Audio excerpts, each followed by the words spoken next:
Good morning, good morning, good morning, everybody. How you doing? I need Clay's coffee. Where's my chat lady? I need it. It was a long evening last night. There it is. Hi, Clay. Nice to see you, bud. Good morning, good morning. It was a long evening for me because we ran an hour long with Bridget Belton. That was awesome interview. I had so much fun with her. She's a really, really nice lady. And we got some interesting details about what she said happened around being forewarned about the horse trampling, down to the name and down to the bike being involved. So that was a pretty interesting part of the conversation. I'm going to go back to that part and kind of listen to it a couple more times to try and make sense of it. Because if she is accurate, and I have no reason to believe she's lying, if she is accurate about what she said, something's fishy about that, because she found out, I think according to her, at least a day before, the name of the person, the bike would be involved, the horse would be involved, and then they were told that the horse would be shot in the street to send the message. That last part didn't happen, but the rest of it did. So I'm definitely going to rewind that part of that interview to see what she's talking about, because that's funky. That's really funky. But isn't she a really nice lady? Very fun and very emotional. We had some ups and downs, some sad times for her. She went through some dark times, but check that interview out. It ran for 3 hours, and it was really good one. I enjoyed it. And yesterday we had Rick Abbott on. That was awesome. So I've already emailed with him. He's in contact. It looks like we're going to be bringing him back frequently.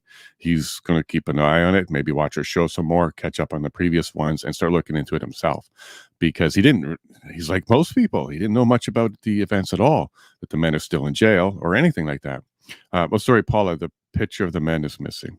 And we actually have it available now so that it can be on the left. There we go. So the men, let's keep that up there. So what we're going to do now is, Chrystal's too cool. So what we're doing now is, today is going to be the friends and family. So we're going to be talking to Granny and Donald as well, but we're going to be bringing on anybody that's able to come. Forewarn you, it is tough, and the family is shy, and they want to be cautious. Sorry, whoever moved that to the right, don't do that. Keep it on my left, please. I'm fighting with my own my tech people need to stop pushing buttons. There we go. We'll leave that up there. Thank you very much. So what I'm going to do is try and bring on as many people that show up. They all have the link, but they are shy, they're cautious, and this is still an ongoing matter. So we're going to do our best to get on who we can. And we'll start right now with Donald, Granny, and Chrystal. Hello. Nice to Hi, see you, Chrystal. Hey everybody, hey everybody. So good morning. So we got Chrystal. Chrystal, you know Chrystal, and you're a friend of his, and you're the one with that picture with that big mitt and your tiny little hand, right? Yep, that Yeah, was me. Yeah. that one. And thank you for sending me a bunch of pictures. So what we're going to do there is, because there's children involved, we're going to be careful with what we show, and they're not part of the video yet. The video's not ready today, but we're going to keep working on that, because there's a mother involved. So we're going to be careful about that, but we certainly love those pictures, and we're going to see what we can do with that. So thank you very much. And then certainly the ones that have no children, those will be included for sure. Yeah. I just wanted to give you a heads up on that, because there's a mother, right? Mm-hmm. So thank you for that. And good morning, Donald. I see that you're working on an article about this now. Do you kind of want to just give us a quick update on what you're working on, and maybe people can go keep and come follow what you're doing? Sure, it'll be posted probably a couple hours after I get off this. Basically, the title of the article is "Denying Bail to the Coutts Four is a Political Decision and Act." This is going to go on my blog, my website, and I'm hoping by putting this article up that it will get a little more search hits and search history. My articles for the officer, Detective Helen Gruce in Ottawa, who is charged with discreditable conduct for daring to try and link the deaths of sudden deaths of 9 infants, wondering whether the vaccine could have had anything to do with that. That's what she's charged with. And my stories on that and social media are now hitting about 1.4 million reads, so worldwide. So occasionally a story will take. Let's hope it does. Let's hope this Coutts story takes. And so basically, I discussed the bail and how I came to my decision that they're being held for political reasons. Okay. And then I go into the photo of the weapons. and I go into an analysis of the fact that they aren't fingerprinted, they aren't DNA, and there's a reason for that. So that's what the article is going to be about. Well, thank you very much, because I know that your articles do get traction, and it's great for the Google and search engines to have information in there. So when people search in their names and stuff's coming up. So all of that's beneficial. So thank you very much, Donald, for putting that effort in. And I really enjoy your stories, or not stories, your articles and the way you write them, because you're very matter of fact, but you have this way of engaging while you're reading it that you actually want to know more. So keep that up. I really appreciate that. Thank you. So Granny, we have a couple of visitors here. We got Chrystal, we got Jaclyne, we got you. So let's go ahead and say hi to you. Let's go ahead and give everybody an update. You know, we talk about the truth here, and if things are a little rough sometimes, we will also talk about that. So that you had an event happen yesterday that you're not pleased about. I'm not pleased about. But let's go ahead and update people, and then we'll move on. Yeah, well, there was an update, as Jaclyne will speak of, I'm sure. Jerry was transferred back to Calgary, and he requested that. He's comfortable there. He gets more space. He gets to exercise. He little more freedom, if you can believe it. And so he requested to go back, and he's content with that. Tony was content to stay in Lethbridge. He had bunkered in. He got his pen. He was happy. But then they shipped him to Calgary yesterday, and don't know what they're going to do with him. He's assuming he's going to Medicine Hat. Really don't get a lot of information. So right now he's in transition, and he had actually requested not to be moved, but he got moved. And and again, we always smile and we put on a good face and we're all rah, but these are hard times for all of these men and their families. And maybe we become a little bit desensitized to it because that's a coping strategy. We're trying to get through this. And there's more stories behind it. Like I said to Jason earlier, imagine at this very second, you get plucked out of your life. Just imagine that your coffee cup is still sitting by your computer, and away you go. Dirty socks still in the hamper, and credit card bills still got to be paid. You've still got to take care of your mortgage. You've got business, you've got taxes, your life is left behind, and somebody has to clean it up. And it's people like Jaclyne, or the parents, or the sisters, brothers, friends come in. So when we're smiling because we're trying to get through it. And Jaclyne will be able to talk about that a little bit more, how their life changed on that day. But so we keep smiling, we keep going forward, and we'll keep doing what we need to do for these men, but we need you to help. So good morning, everyone. Good morning. And this is real life. So real life, there's ups and downs, and when you're in this situation as a men are, everything's kind of amplified. So what would normally be not pleasant for us, just a rough day, it's a really rough day. So everything can be amplified. And a simple act of moving from one place to another, not having access to the same type of food or treatment, it's just going to shock the system, and it's not fun. So Granny, I know we're really trying hard to bring a stiff upper lip here, but we do want the truth, and this wasn't a pleasant experience. He didn't want to be moved, and he's got some concerns around his diet, which won't be addressed where he's headed to.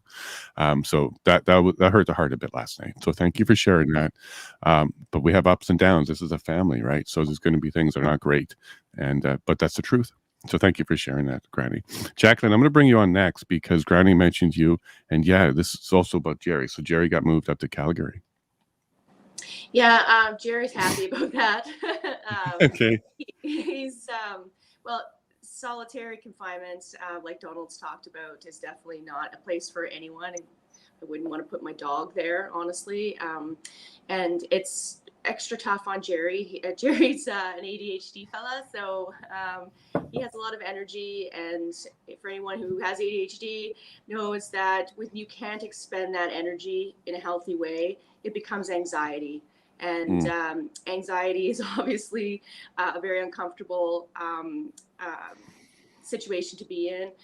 It plays tricks on your mind, causes you to have, sore, stiff muscles. I mean, it's just unpleasant all the way around. And so for mental health wise, it was a huge blessing to see him transferred out. He got actually transferred out on Wednesday.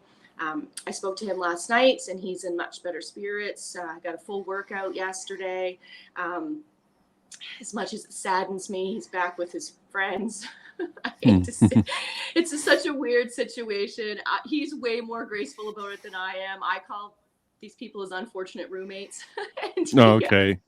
Yeah. And but he's Jerry. He's making friends. He doesn't care. He doesn't judge. So he was back with a few people that he works out with. He had everyone out doing yoga. He said everyone was all stressed and tense when he got there. So he had everyone out in the yard yesterday doing yoga. I spent most of his day out yesterday. He even enjoyed the thunder and lightning storm and the excitement of the tornado watch. So that was, he was happy about that. The weather on his face, even though he can't see the sun directly, he got to feel a little rain. So he was really happy about that. But he's very graceful about this whole situation, like way more than I am for sure. And obviously he's in a way different situation than I am. So he's doing what he needs to do to survive. Really, that's what it is. And so I never fault him for that. Sometimes I shake my head a bit when I hear some prison lingo come out of his mouth. I'm like, hey, sure. Keep that to a minimum. You're not, don't get acclimatized. We're getting you the hell out of there at one point. He comes out with face tattoos like Mike Tyson, and then we'll know. Yeah, we're hope not. That better not be next, But yeah, he's quite happy to be back where he is. It's that best part of a bad situation for him. So yeah. We're happy for him today, and and it didn't always start out well there. We've had our ups and downs with Calgary Remand as well. When Jerry first went in, which were tumultuous the first probably month or so, because there was a lot of confusion, unknowns. They tried to put restrictions or conditions on Jerry and I as part of my release, which I fought and got removed. But unfortunately, where he hadn't had a proper bail hearing up until it was into June. Sorry. So they had conditions still on me with him. So for the first month or so, we didn't actually speak at all. And he was thrown into solitary confinement immediately as soon as they took him to remand from High River. Called it COVID rules. I mean, who knows? But Jerry he's probably legally blind without his glasses or his contacts. He's very blind. And the first thing that they did basically was take his contact lenses from him. And he didn't have another pair. And so when he was actually released into the general population after like 2-3 weeks of being in solitary, he was released into there not being able to see. So it took us a little bit to get him some new contacts and a pair of glasses so that he could actually, have a look at the surroundings around him, which was very uncomfortable, a very scary situation for him to be in. So it was really rough at the beginning. They did not treat him well, but things have evolved over time. And I have to say that he speaks well of the guards. They seem to have kind of, got to know him on his merit, on his character, rather than, of course, the crazy stories that went in with him. And it was funny at one point, he actually mentioned that a guard was like, this is weird. It's weird that, we're expecting a lot different behavior from you. We thought that you were a white supremacist. Right.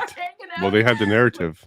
Yeah, exactly. Like, Jerry's far from a white supremacist. Like, right. So, of course, there is none of that in Canada, by the way. Right. Exactly. It was just, it's wacko that they come up with these ridiculous, ideas and try to label you with it. But, but it did cause him a little tiny bit of trouble originally. He had, of course, a guy that was plotting to stab him that he found out about. And so, and again, not 100% sure the exact reason, but he was, this guy was portraying to be part of a native gang that exists inside the jails. And so anyways, he got it worked out. Everything was fine. But he, he's had his moments in there, some scary moments. A few times, there was fights that broke out that were very, unnerving to him. He sent me a message one day, which you got to think about. So we have communication, but it's limited. So it's only when he reaches out to me, of course, because he can only call one way. I can't call into him. And so one day he sent me a message on the little app thing that we have. And, he said, I'm probably going to be in lockup. There was a huge fight. There's so much blood everywhere. He's like, I need out of here. I need out of here now. And so anyways, I didn't hear from him for almost 12 hours after that. Oh, so wow. That must have been freaky for you. Oh, big time, and then he explained to me once I talked to him that, it's crazy the things that people do in jail. I mean, when you're a criminal and this is your lifestyle. I mean, there's weird stuff that happens. And so he was telling me about guys saving the cellophane off the tops of their coffee cups and their, like soup bowls or whatever. And right, they put some stuff in hot so it doesn't spill. Yeah. Yeah, and then they make balls out of them. And apparently they can get as hard as a pool ball. And then, they put them in a sock or whatever. And they're, this. So this is crazy stuff, that he has had to witness and see and watch people be hurt in front of him. And it's very hard on his heart. So we're happy that things have settled down that way. And I think he's good, honestly, for the Max 6. I think that Jerry brings peace and harmony to that group. And I think it helps the guards and the people that are in there. And it certainly helped him to be more comfortable in the situation that he's found himself in. So as much as, this is terrible, it's a horrible experience, there are really cool, positive things that come out of it. And I try to, focus on those and cling to those, because there's enough doom and gloom around the rest of it to to last us a lifetime. Absolutely. And maybe in the future, there would be some yoga mats marked Max 6. So Max 6 is the maximum security part of it. And it's like Ward 6 or something like that. That's where that term comes from. Yeah. So like the Max 6 is, from my understanding, it's a combination of like gang members and the very heavy violent offenders. So people that are in for, murder, manslaughter, whatever the case may be. So it's he's on the maximum security wing, I guess, of the remand center. Okay, thank you for. Which honestly, it's that I think that actually is almost better to a certain degree. I mean, if you sometimes petty criminals and drug addicts and stuff like that can be a lot more dangerous to be living with. So it's Darnold's nodding his head. Yeah. Donald, you know all about it. So I'm actually, again, it sounds horrible. It's a terrible existence for him. But when you take a look at what could be going on, I think that he's in probably the best situation that he could be inside of that facility. So it's that gives me some peace. I don't know. No, that's amazing to hear you talk that way, because people, obviously Jerry attracted a really good person. So that means Jerry himself is a very good person, because the way that you're talking about this is you're making the best out of a real horrible situation. And you're using words like happy and good and better when you're talking about jail or remand. So that must mean either the contradiction between where he was before is that big, or you guys are actually understanding that he's still a human being. This is his life. We'll make the best of it as we can. And you're handling it that way, which is good. That's very good for the psyche to see the good in this, even though it's a horrible situation. I love the fact that he's leading yoga. I love the fact that he's got Max 6 like wrapped around his finger and they're waiting for him and he's enjoying it. And I love the way you're talking about it in such a positive light, because that is exactly how he's got to keep himself, I would think. Yeah, and I'm just, honestly, I'm taking his lead here. I personally can become very negative and cynical in these situations, or in a bad situation. I was in the beginning, it was very hard, but how can you continue to do that when you have such a good example set in front of you? And to be honest, I'm in the least amount of trouble here as far as the situation goes. I get to be out here, working every day, living my regular life. And so I owe it to him to follow his lead and to make things as easy for him as possible. And again, if I were out here doom and gloom, depressed, just letting the world suck me up, I would not be doing him a favor. I would be doing him a disservice, and he deserves better than that. And I deserve better than that. There's no sense in putting myself into a hole. So we're tackling this like we tackle everything else, with our best foot forward, and having faith that this is all going to work out in the end. And if as long as we can muster through the hard part, there is a reward waiting for us on the other side. So that's how we're going to continue to work this. Absolutely. And thank you for that, because that's exactly the message that I think people need to hear. And yeah, you're right. When this is all over, you guys are going to get back to life, and it's going to be a very different type of special, but it'll be a very good one. So Chrystal, so you're a good friend with Chris L as well. You know him well, and you've been staying in contact with him as he's in there. And how's he doing? I talked to him last night. He had sent me a message on the text app and had said that he was actually quite depressed and wasn't having a great day. I don't know if something turned around, because he seemed, I don't know, better on the phone than what I was expecting. So we actually talked for about 40 minutes last night. I don't know, he seemed hopeful in a sense, like he was looking forward to what's coming, Okay. and revelations that are going to be made. Like he's got his eye on the prize. So he's probably having a lot of mixed feelings and not really sure how to take things right now, especially when they had dates set in their mind, like what's coming, and and then, that kind of blew up in their face. So, but yeah, we talked about, his plans, like, what are you going to do when you get out? Like he's talking about how he's, going into the bush and he's getting away from everybody, and he's taking his girls with him, and he's just going to live off the land and and lock the door, throw away the key. Doesn't want to Oh, hear. let's get him on that. That's a great way to live. Right? I'm all for it. And I told him, I said, but you're going to have to give me GPS coordinates. I said, because we're going to come for you. The rest of us won't. Absolutely. So, yeah, we talked about like just little things like that. I was like, well, what's the meal you're going to have when you get out? Like, what's that first meal? Because I can't imagine the food you're eating is any good. What's his answer? Well, it's something I'd never even heard of. And I don't know if this is just sort of like a little family thing that they've made, but he said, yeah, look it up on Pinterest. It's called tuna poke bowls. It's like a raw tuna with tuna poke bowls. So he said that was something that him and the girls made often. And it's like their favorite meal. So he just wants to get back to basics. Like he's not looking forward to that steak with the, the mashed potatoes and everything. Like he's not, he's very simple. Like he has this very simple things that he makes him like.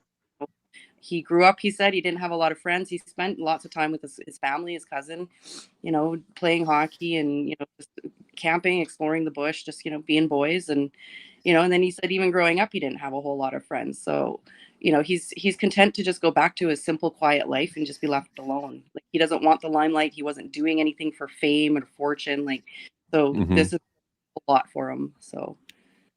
And he's a big guy, so you got to put some of that back on, because I assume he's lost some of that muscle mass. Yeah, oh yeah.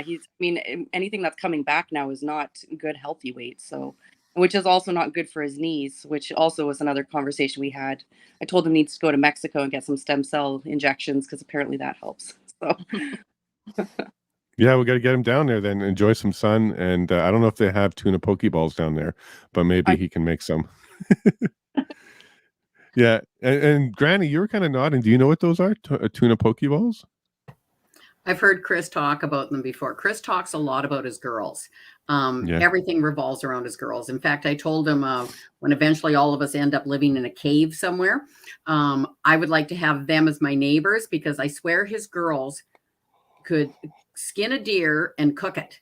Like they will not starve. And I said, so I want you as my neighbors, because then I won't starve, I said, because the girls are just like him. No, and God help the men that tries to pick up those ladies when they grow older, because they're going to have to meet that dad, and they're going to have to pass some test, I'm sure. What do you think, Chrystal? What do you think those guys will have to go through when they meet dad for the first time? Well, I think Chris would be very quiet. He would be very calculating. He'd be watching, and I think that any guy that comes calling would be best to keep on their toes and not think that they're the alpha. Well, I think for his daughters, he would want an alpha, but he's got to know where he stands on the family tree here. He's still got to fall in line. He's still got to lead by example. Chris has a lot of knowledge and experience. Like he and too, honestly, he might not even worry at all, because those girls, they know so much. Like they're smart. They have some great life skills. They are not just your typical teenage, preteen type kids. Like they've got some good heads on their shoulders. So when this is all said and done, he can get back to that and keep forming those strong minds. So I think those girls will be okay. Whatever choices they make in life will be their own, but I think they have a good foundation because their dad gave that to them. That's awesome. That's awesome. And then Jaclyne, there's children, right? So want to kind of touch on, does he get to chat with them and how's that going? Yeah, so he does get to speak with his middle daughter. Sometimes it's not an easy feat. She just isn't much of a phone person to begin with. She hasn't been to see him yet. We're not sure if that's going to take place or not. Honestly, in the beginning, we were kind of trying to shield her from that, thinking that we were going to get him out. Like, why would she need to have a memory of her dad in jail? So if we could avoid that, then great. As time has gone on, of course, that's been a big different situation, but we're not pressuring her. I know that she definitely misses her dad a lot. He is big and prevalent in her life. They have a very close relationship. It's very, very hard on him to be separated from his kids. Unfortunately, we were knee deep in the middle of custody battle with his youngest son just prior to COVID. Actually, it was when he filed his original parenting application. So we went through 2 years of COVID family docket court. It was brutal and right. Anyways, we were just starting to make some headway prior to Jerry's arrest and getting some actual parenting order in play, starting the kind of reunification, because unfortunately during docket COVID court, without a parenting order in play, his ex was able to keep his child alienated from him. So he hasn't actually seen his youngest son in several years at this point, which is absolutely excruciating to him. And now this situation has kind of exasperated that whole ordeal. So unfortunately for us, for Jerry, we will be jumping right back into this situation the second that we can get him, out of this ridiculous mess. And so we've got much more litigation going on in front of us, and behind us than even just this situation. So unfortunately, I can't really speak to his youngest. There's been an estrangement there. So we're very much looking forward to getting him back out and then starting that journey again, to get him, reconnected with his son and mend those family, wounds. The bonds. And there's a lot of wounds there, and we definitely have a long road ahead of us in getting that fixed. But Jerry's very much dedicated to that. He loves his kids, and it kills him. We talk about it from time to time, but unfortunately, in this situation, there's absolutely nothing can be done. I mean, for Abby, I actually, her mom's fantastic. We're good friends. She's my hairdresser. Nice. That's great. So she, I get, and she's very supportive. She goes and visits Jerry. She's a fantastic lady. So I get to see Jerry's middle daughter. She comes over to my house still. From time to time, we get to go do some fun things and hang out, even though Dad's not around. So, we're doing our best to keep that, bond together and keep things going in Dad's absence. But it's tough. Honestly, it's very tough situation with the kids and even with family. Like, it's interesting how total strangers come out to be your biggest supporters and become your best, allies and your friends and your family. When the people that actually carry those roles can't be bothered or decide to turn their back. And, that's certainly been a situation for us in our lives, but we don't focus on that. Everybody has their own life to live, their own beliefs and their own, their own way of life. And we respect that. And we understand that not everyone agrees with us, and that's okay too, because we have a tribe that, blood doesn't really mean a ton really in this life. It's the people that choose you and that you choose that become, your best family and friends. And so we have a great support network around us, and we're very thankful to all those people who choose us, and we're very happy to choose you back. So. Absolutely. And yeah, some people are still lost in the narrative. That's part of the design. It's not their fault. Keep your compassion and empathy for them. They will come around at some point, and you'll be surprised, or maybe not, when he's released and the truth comes out. There'll be a flock of apologies and a flock of people coming back because they have their own fear that they're working on, and we'll have empathy for them because it's a tough time for sure. And you're right. You're right. Friends are important. So, Chrystal, I'm going to go to you now. I noticed that you have a lanyard on, and you're part of a very friendly group. Let's go ahead and talk a bit about that, on how that group is coming together, showing support as friends, and letting them in this case, Chris, know that he's well loved. Yeah, so Chris had made a bunch of us lanyards, like the beaded ones, like I don't know if you can see the details. Like That's so, awesome. like it's insane. It's insanely heavy, actually. I was really surprised when I got it how heavy it was. So yeah, he made these for us. I'll just kind of yeah. Yeah, Yeah, I so saw that Island Chris or Island Jason mentioned it because he saw it right away. He's like, a nice lanyard. yeah, So yeah. people know what those are. Yeah, I thought I'd break it out for the show. Yeah, so he made that. For me, he made a few for, actually, I think he made one for just about everybody that he's known for the last couple of years. Like some of us, we call ourselves OGs. Like we've been around for a long time, let's say a few years, kind of, coming together, building the community, and, making the friends, and putting on the barbecues and the events and stuff where we can all kind of come out and get to know each other. And that's how I formally met Chris officially. He came out to Saskatchewan and we had a barbecue, and he brought his girls and they camped out for the weekend. So yeah, so it's, that's just one of the little things that I got from him. He's made them for the auctions and stuff. And so that's also something that we've come together to do. Like when we found out that he was, when he was arrested, like we didn't have, we went weeks without contact. Nobody had any idea how to get a hold of him because we can't call in and we can't just write in. We don't know how to do any of this. So it was a huge learning curve for a lot of us. A lot of people trying to figure it out. And finally we got through, finally started getting information to him, and getting some from him and whatnot. So that was good. And then right away we launched into doing fundraising. We started off with a give, send, go and a silent auction to try to raise money to secure a lawyer, because that's what he needed. That was the first thing on the list. So we went as hard as we could, as fast as we could, to raise like 30 grand. I think it was 20 grand, 30 grand, somewhere in there. So and then we thought, oh, that was a huge success in the couple weeks that it took to throw that together. So we planned for another one in the fall. So we had a lot of people, like homemade, things.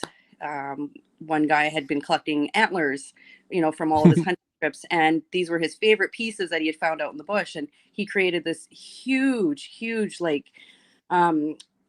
chandelier with like LED lights or something, and it was the way they flickered. It was, oh my god, it was amazing. It was huge.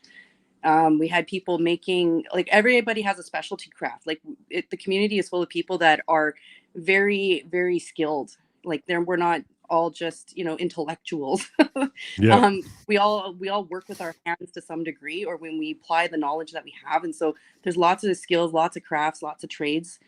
So it was really great to see, like, all the product that was donated was actually, a lot of it was handmade. So yeah, That's the best kind. yeah. And so then part of, like, I just feels I have a lot of guilt, because I had talked to Chris about maybe going down there too, because where I live, Coutts would have been closer than Ottawa for me, and I have time constraints, and I'm not so free that I can just pick up and leave. So I had talked to him briefly about going down there shortly before he was arrested. So that didn't make me feel too great about not being there. And we had kind of jokingly said, don't worry, if you get arrested, we'll bail you out. I'm like, not a big deal. Well, look where we are, right? So that kind of blew up in my face. So I have a lot of internalized guilt for stupid things like that. So I don't know if you can see behind me. I had Nice a shirt. friend make a white shirt. On the other side is the Diagolon flag, and on the back it says, "We got your back." And I mailed that to a bunch of our friends, like, across the country, and they get together with the other local friends, and people have been signing it. We actually have James Top signing it on the other side Nice. too. Yeah, it's made its way around. So I'm hanging on to it. I keep getting more people to sign it as I run into people, and so then hopefully we can give that on release date whenever that is. Hopefully soon, right? So Yes, for sure, and it'll look great on him. So we'll get a picture of that. Yeah, and that lanyard with that extra weight on it, it must feel like his arm's around you all the time, like he's just hanging his arm on you. So that might be a way to remember him by feeling that weight around the back of your neck. I actually am a little jealous. I wouldn't mind one of those at some point, but those are handmade, so we'll wait for the production of that at some point. Granny, let's go ahead and talk a bit more about Chrissy and Tony. We weren't able to get anybody from their side yet, but we have you. So let's go ahead and talk a little bit about Chrissy and Tony, and let's remember them a bit. Okay, well, Chris Carbert's mom would be on, but she's still out camping. I just chatted a little bit with her last night. She went camping with 8 of her grandchildren. It's the first time all 8 children had been together in 5 years. It's a bit bittersweet. One of the fathers is in a remand jail, and one of the other sons had passed away. It was right around Christmas time. So bittersweet for Betty. And might want to talk to somebody else. Sure.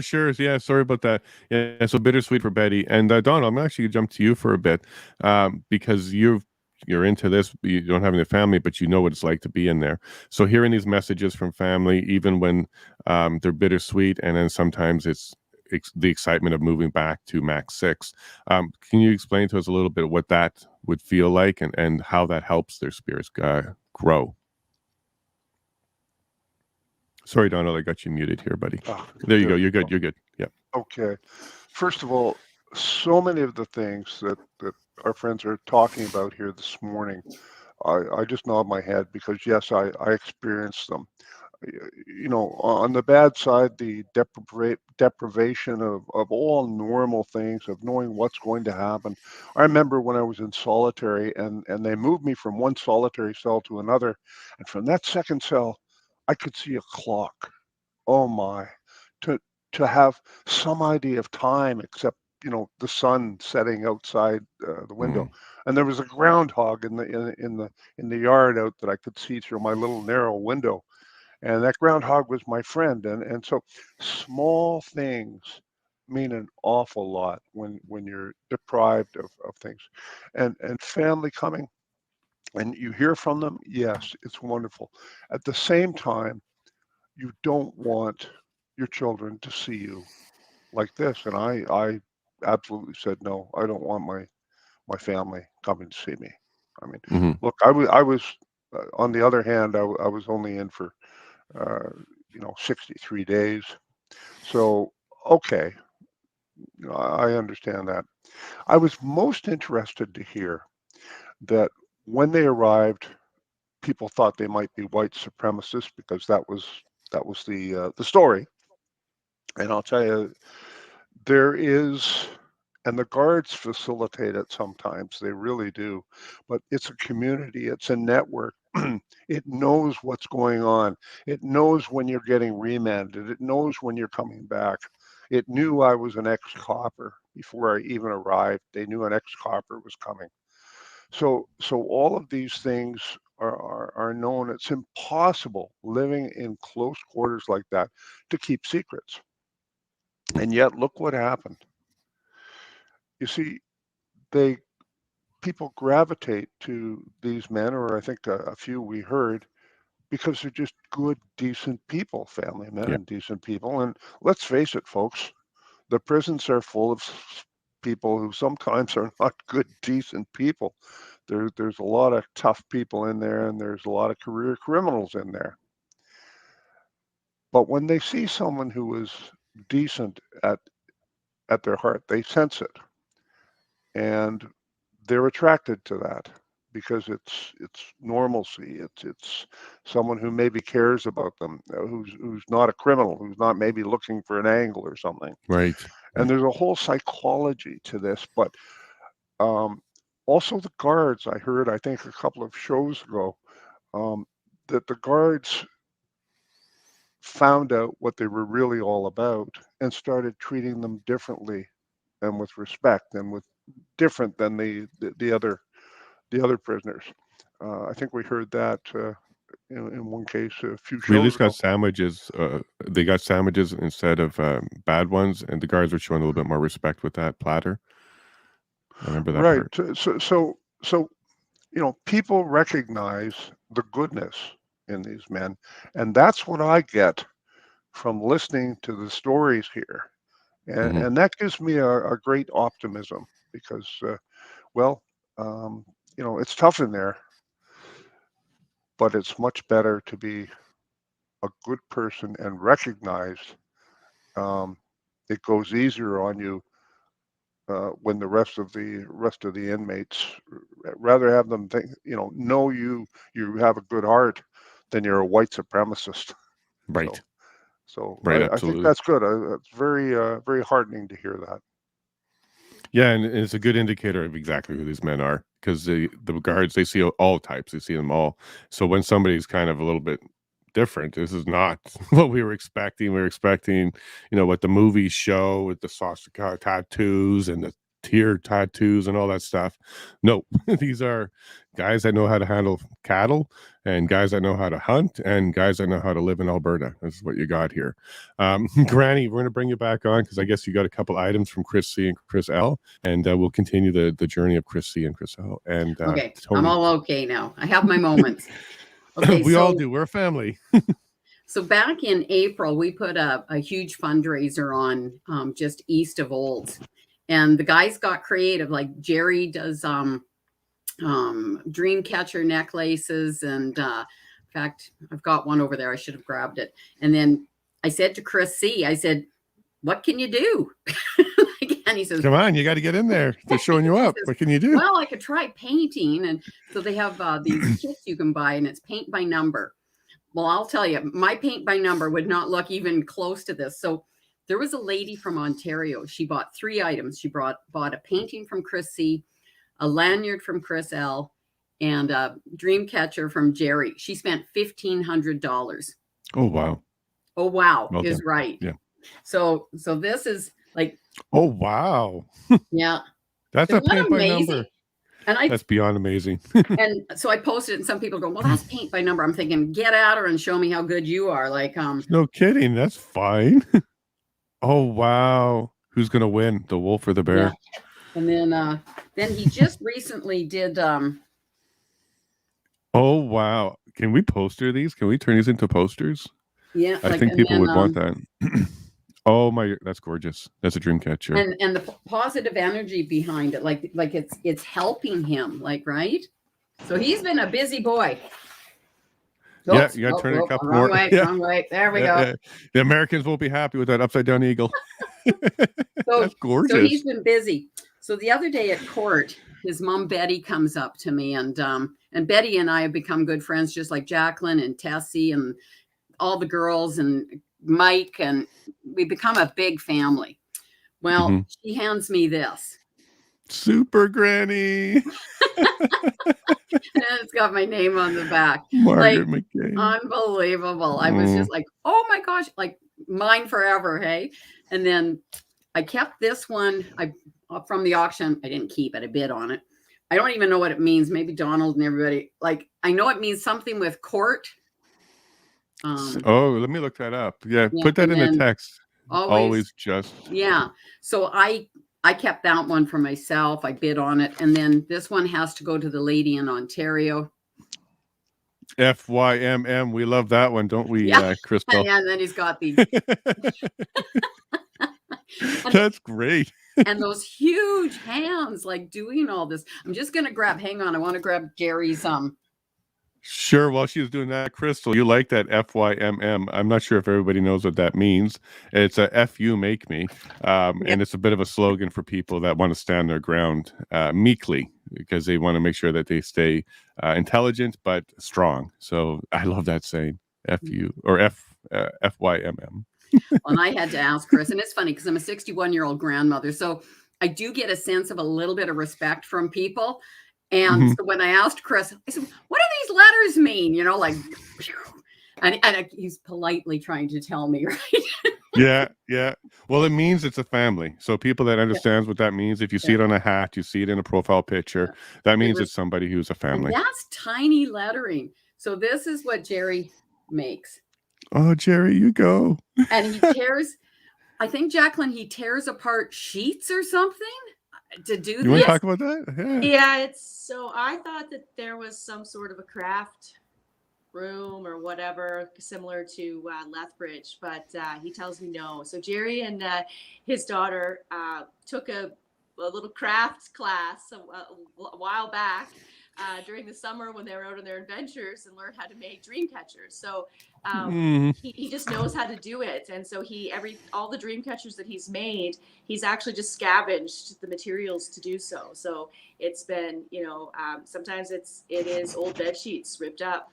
He figures out how to make dye with pencil crayons and other things he can get access to. So he figured out how to get a hold of some things and was turning out some beautiful dream catchers for a while. There's pretty much, so like Chris Lysek gives away lanyards, Jerry does the dream catchers. So he actually, with our fundraiser that we had in April, he made dream catchers for all of the musical performers that came to the barn to play for us. So and hand wrote them each a letter thanking them, and so it's pretty special if you get to have a handmade no kidding from Jerry. He's it's a love language for him for sure. So Jerry's also been he draws. He's a very good artist, and his solitary confinement actually has really brought out his talent in big ways. He's put out, I'd say, five or six really, really incredible pencil drawings, which sorry, Jason, I said I would get them to you. I will get them to you. I'm just sure. We'll take a look at them maybe another day. But I emailed them to Jason. Did he? Oh, perfect. Yeah. Okay. I'm bringing all this stuff together now, so it wasn't available today. Yeah. So some of the. But you can send me what you got. Yeah, we were laughing last night because I was taking a peek at the new ones that he just got out yesterday, which a lovely lady, a supporter friend of ours in Lethbridge went and picked them up so he could have access to them, because we're actually working on a new fundraiser, so we had to take a break for a little bit because they can be quite draining. There's a lot that goes into them, but I've kind of put my hand up and said, let's do another one. And so I brought the idea forward this time. So it's sorry everybody, because it's getting a little more busy than what I imagined, but I think it's going to be good. We're planning so we kind of created I guess like a little banner for ourselves, which we call it Operation Rescue. And so that was the title of our first fundraiser was Operation Rescue. And so we're going to continue with that, but we're adding layers to it now. So this is Operation Rescue, the Ride for Freedom. I'm a two-wheel enthusiast. I absolutely love spending time on my motorcycle. It's actually been my therapist for this entire time. The winter months get a little off for me because I don't have the ability to get that outlet. But I've had a couple of people reach out wanting to help with a new fundraiser. So we've decided on a poker rally. So we're going to nice. Try to make this a huge poker rally with 2 starting points, White Court and Medicine Hat, with a 5-point stop and meeting in the middle in Bicycle. So we're just trying to iron out those details, so we can start getting some promotion and marketing going on that right away. But it's fun to do these, and it takes up some of our time. And so Jerry's been busy making new drawings, because we use those to we frame them up and we put them in the auctions, or we could possibly have them available for prizes. So we were just laughing last night because I was reading the back. He writes messages on the back, and you can definitely tell he's in squirrely mode and solitary confinement, because he goes from something really deep to he just cracks a joke in the middle of it, and he's writing laugh out loud. And I was reading them last night, reading them back to him, and we were laughing our butts off, because now that he's back out of that situation, his brain's working a little bit better, and so he's like, oh yeah, I forgot that I wrote that. He's awesome. So, Yeah, so we can see like kind of the thought process going through Jerry's mind and the writings on the back of his drawings and the drawings themselves. So there's been some really interesting ones. He drew one of an archangel, which Jerry's not, he really wasn't at all a religious man before he went into incarceration. I mean, he's always been a spiritual guy, but God and the Bible and stuff just wasn't really on his radar. But he certainly has spent time with the chaplains and, gone to some prayer meetings and, done some reading. And he had this dream or vision, and he decided to draw it out. And it happened to be this, angel and, slaying a demon basically. And then he opened up the Bible, and it ended up to this verse. It was Revelations 19:11 through 21. And so he wrote it on the back of his drawing, and he asked me to go read it. And it's incredible. It's very interesting. I mean, I certainly believe in divine intervention and all kinds of different, things that way. But if you read those verses and you look at his picture, there is incredible detail included there from those verses in that picture that he didn't know when he drew that picture. It's very interesting. So, yeah, there's all kinds of stuff coming out. I mean, solitary has been brutal, but it produced some pretty beautiful things. So you never know how the universe is really trying to work through you and trying to send guiding and loving messages even in hardship. And I think actually personally, my experience is that the most beautiful things actually come out of hardship. So this is no different. Absolutely. That's just like a wildfire. Once it goes through, new life comes through. You get the new flowers again. Things are beautiful. And it's amazing how other people are making balls to hurt each other out of the plastic and stuff like that. But he's making dream catchers, and he's dyeing them, and he's using the skills that he picked up in a craft course with his daughter in order to produce these things. Not really white supremacist activity, I would have to say. But it definitely shows who he truly, truly is. And it's beautiful. So Granny, do you have a couple more items, and maybe we'll talk a bit about Tony and well, that's pretty much the items I have from the guys right now. I'm sure they'll get creative and do more. Now, is there any way to turn those into posters? There's a whole bunch of people in the chat talking about there needs to be a museum. We need to get a copy of that. Yeah, like I said, I'll work on that now. Yeah, we might find a way to take you to a printer. They are. We might be able to scan it and do some good print. And we're going to do that with Jerry's artwork too. Like Jaclyne and I were visiting the other day when I brought some of the pictures to her, and I looked at her and I said, "Oh my gosh, Jaclyne, they're so beautiful. I don't know if we part with them, ugh, but that'd be tough. Print. You can do limited edition, 100 of them, maybe. Yeah. The wife can sign because we can get that signature, no problem. Yeah. But keep the original for a museum because it looks like people want to see these.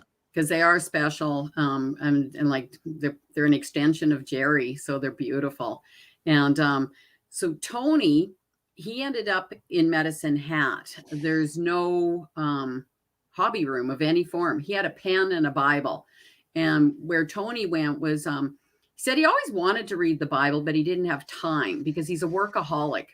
Ever since he was a child, his work ethics, he followed his father and mother's footsteps, and he just work. That's all he did. He didn't take time for anything but work.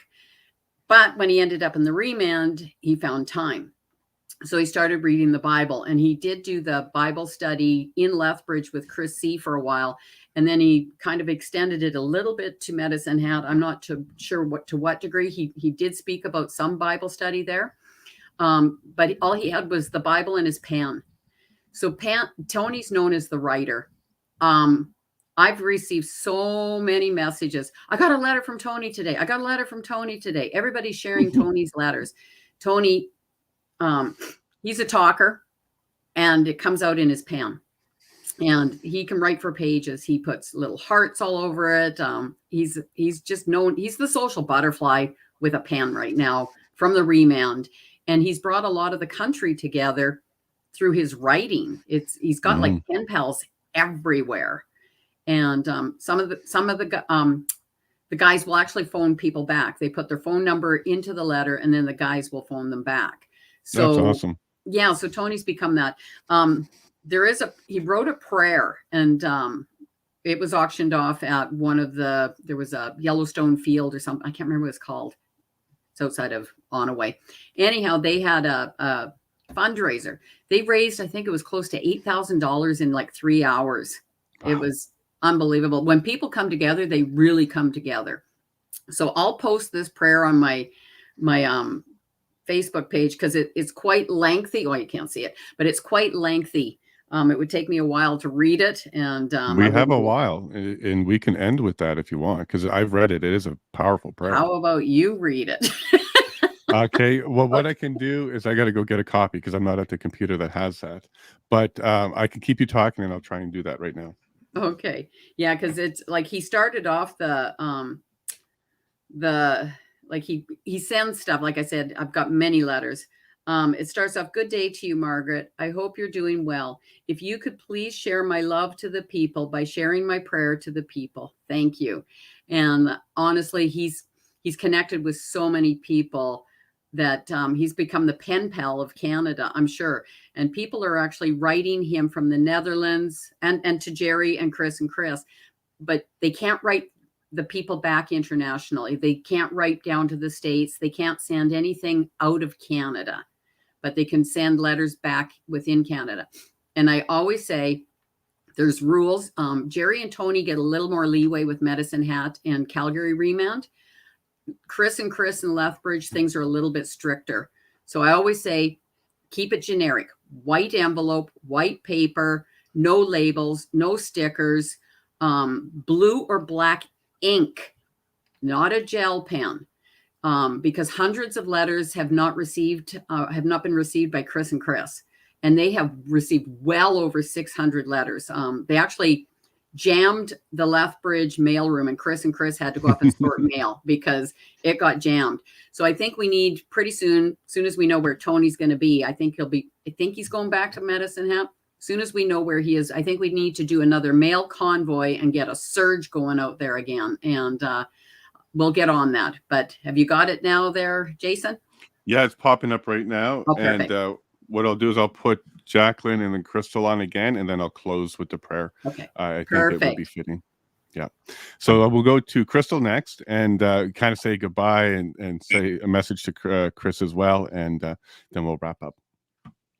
I'm not really sure what else to add at this point. Just say hi, Chris, or something, and see you soon or something. Talked to you last night. You know I love you. And I will see you soon in some form or another. I will see you July 25th at the very earliest, I guess. And hopefully I will get to see you soon after that again. So, and thank you. Hi, Jaclyne, and hi, Granny. We're all a family, a very big family growing together here. And then Jaclyne, same kind of thing. You want to say goodbye? Well, thank you, Jason, again, for giving us the platform. I think that's that needs to be said every single day. Thank you, Granny and Chrystal. So Chrystal, I've got to know Chrystal. I didn't know any of that community beforehand. Jerry still doesn't know any of this community at all. He doesn't even know it exists. We just kind of kept that, on the side burner. But this wonderful community kind of reached out to me. I reached out to them when I found out that I was being associated to them and had no idea who they were. So I've come to love them very much. The support and the love that they are sending, not just Chris, Al, but all four guys, and have been instrumental in helping us in our fundraising. I can't say enough. Thank you to the bigots and the bigettes and and all the dags out there. It's been absolutely wonderful to get to know each and every one of you. And I from on behalf of Jerry and myself, thank you so much to that community for being here to support and to help out in a crazy time of need. So thank you very much for that. And Jerry, I'll be talking to you soon. I love you so much. Take care in there. Stay strong. Stay strong. You too, Jaclyne. You stay strong as well. And the Dags are amazing people. I'm not a member, but I was told I am. I didn't know that you don't have to apply. You just have to love, and then they will take you in. So they're lovely, lovely people. And then, Donald, I'm going to throw it to you, and maybe you can say goodbye as well, and then we'll get to Tony's prayer. I have it here. Oh, sorry with the mute again. There you go. Okay. Well, goodbye, everybody. It was really good to hear about the family and about what's happening inside. Some good things are happening. And to the Coutts Four, we're thinking about you. We're getting your message out there. And I hope you get justice and bail soon. Absolutely. Justice and bail soon. Yes. All right. So let's take a moment here. Hold on. Sorry, you're going to have to see my bald head from this one, guys. All right. Thank you, O gracious Lord, for providing me with the opportunity to use your everlasting love to help shine the light on the darkness surrounding us. Lord, I give you my heart and soul and commit to standing for my fellow brothers and sisters who are united by your love and connected to you, whether they know it or not. Lord, you have brought so many caring people together. Complete strangers are now like family, a family under one guise, a family guided and protected by your righteous power. Please, Lord, I pray you continue to strengthen and grow this wonderful family. Please protect it with your angels. Please cast away all fear and doubt. Please provide your armor of God to shield us from any and all evil that's lurking in the shadows. Guide us like shepherds who care for his flock and keep us together on a solid path. Continue to show us how powerful your unconditional love really is. That love always defeats hate. Hate and evil have already lost. All sin has already been defeated, thanks to our Lord and Savior Jesus Christ. So we shall have nothing to fear furthermore, moving forward together as one united family, as love has already won. We just need to continue to stand firm in our faith, hold the line, share your wisdom, shine your light, and spread your love. I am forever grateful and humble to serve you, my Lord, and to serve this United People's family, United People's Freedom Family. Thank you and amen. With love, Tony Olenek. God bless you, Tony. Amen. I love this man. I love all four men, and I love you all as well. You go out there, you share this message, you let people know that you love them, you care about them. God bless them all. Absolutely. And we love you all too. God bless.